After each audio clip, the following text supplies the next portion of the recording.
Time to get this review going. Yo, Chris, can I get those keys? Yeah. Let's do it. All right, 2001 Mustang GT. Oh, whoa, what is that? Woo! All right, yeah, I don't think this is stock, everybody. Let's get into this.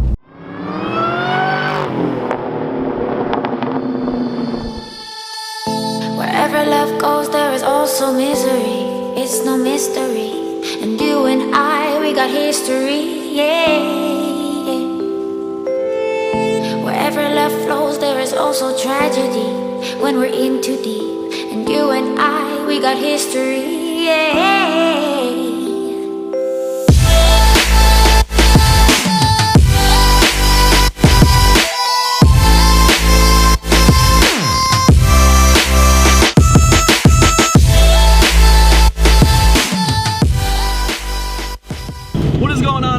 Derek here today, bringing you a 2001 Mustang GT review. This Mustang GT actually belongs to a really good friend of mine, Chris Sipple, and the great thing about this car is it has over 300,000 miles on the motor. Wait, did I say has? Well, it had 300,000. Now it has a 2016 Mustang GT Coyote Swap. Many of you guys know that I own a 1999 Mustang GT Bluetooth valve. I'm currently in the process of selling the car, but jumping into this thing, I'm definitely second guessing myself. Now, the reason why I'm saying I'm second guessing myself is because I want to upgrade to a Coyote, but I never really had the vision of Coyote Swap in blue. Now, if I want the Coyote Swap blue, I can definitely get it done for a lot cheaper than going out and buying a 2015 or a 2014 premium. But the thing with that is it's going to take time, and knowing me, I'm very impatient. I don't know if I can take the time to do that. The original motor that comes in these cars, the 4.6 liter, they come stock with 265 horsepower to the crank and about 315 foot-pounds of torque. Chris swapping a Coyote motor in this car, he's gaining almost an additional 200 horsepower in a NewEdge. Now, the NewEdge is weighing about 400 pounds less than a newer model car, so this thing scoots.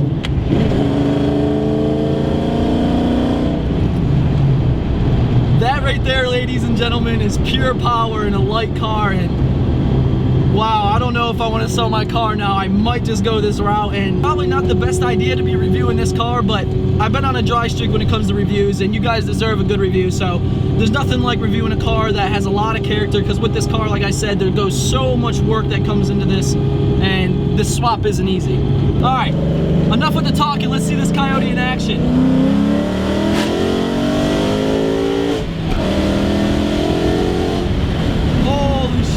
Brakes, brakes, brakes, brakes, brakes. Wow. I don't know how that sounds right now because we have the windows down, but oh my God, that is so insane.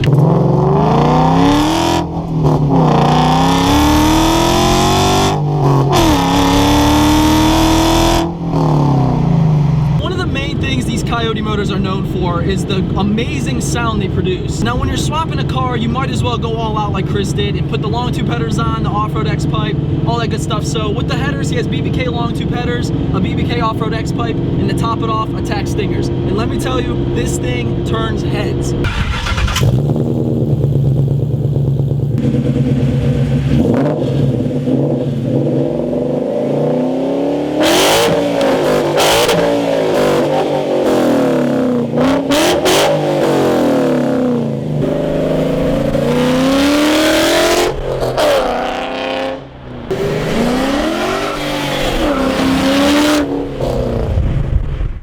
Met Chris about a year and a half ago. This car was looking outstanding. In the back, he has H&R Super Sport springs, and up front, UPR coilovers. And as you can see, he has the 18-inch Rovo Durbans on here, and that's what influenced me to go get mine.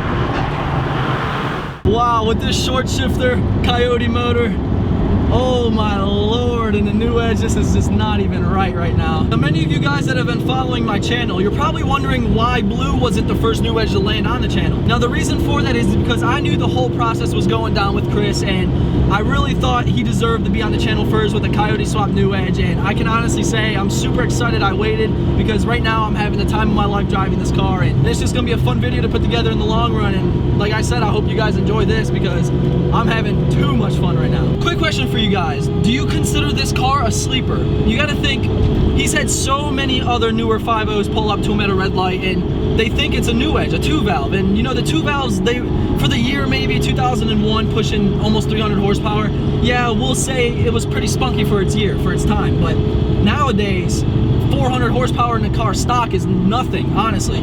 So, is this car considered a sleeper? You pull up to a light, 5.0 pulls up next to you, and you blow the doors off of it, you're gonna have that guy like, what the fuck? All right, ladies and gentlemen, first gear pull.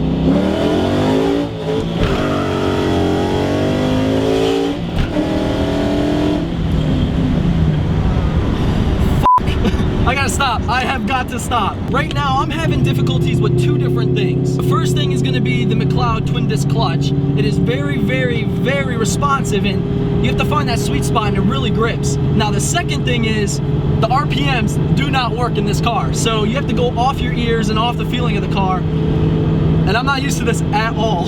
So chances are, if you're watching this review, you're probably very interested in the Coyote Swap itself. Now, if you're looking to do a Coyote Swap, Chris here spent about $10,000 to $13,000 to get the motor in, the suspension work, all that jazz. And if you really think about it, $10,000 to $13,000, it gets you a sleeper NewEdge, a fast-ass fucking car, and one that is just not expected whatsoever. So you have to ask yourself, and I have to ask myself, do I spend $10,000 to $13,000 and swap my NewEdge and have a one-of-a-kind car, or do you just go out and buy a Coyote itself? That's the hard part. With this car, it kind of felt like I was at a point whether I wanted to get rid of the car and get a new car because all my friends had, you know, higher horsepower cars, newer cars, or did I want to stick it out with this car and do something no one has done around in this area, was Coyote Swap it. Me and this car kind of have a history, and I was looking at buying a new car. It'd be a little more money and everything, you know, but this was a little cheaper and I would appreciate it more if I did the swap myself, you know, putting in the hard work and everything. And then, like I said, me and this car have a history. I had a 97 Mustang V6. It was my first Mustang ever, first 5-speed. And I had that car for about 2 years. Finally broke down. I got tired of putting money into it, so I didn't have a car for about 4 months. And where my girlfriend lives, this car was sitting out for about a good, I want to say 3 months for sale. I drive by it every day looking at it, and I told her one day when we drove by, I was like, I'm gonna get that car. So we stopped and looked at it a few times, and I was like, this is the car. And then one day we drove by and it was gone.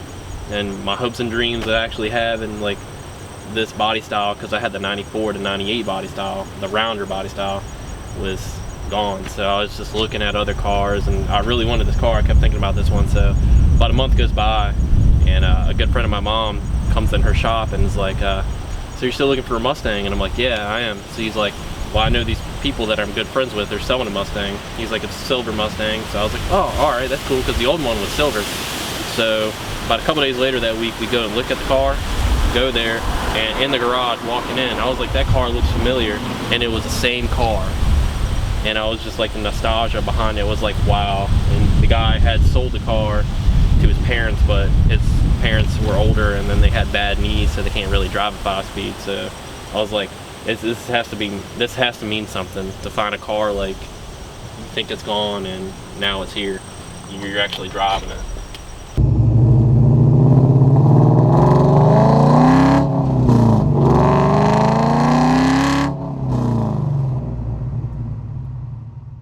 Alright everyone, that's gonna wrap up the Coyote Swapped NewEdge, to be honest with you. I mean, we went over really everything. We can't go too much into stock specs because the car's not stock. So if you enjoyed this review and you want to see more like this, be sure to hit that subscribe button, drop a like, share this with your friends. I know if you're a Mustang enthusiast, your friends will absolutely support a Coyote Swapped NewEdge. So with that being said, y'all have a great day and I'll see you later. Go look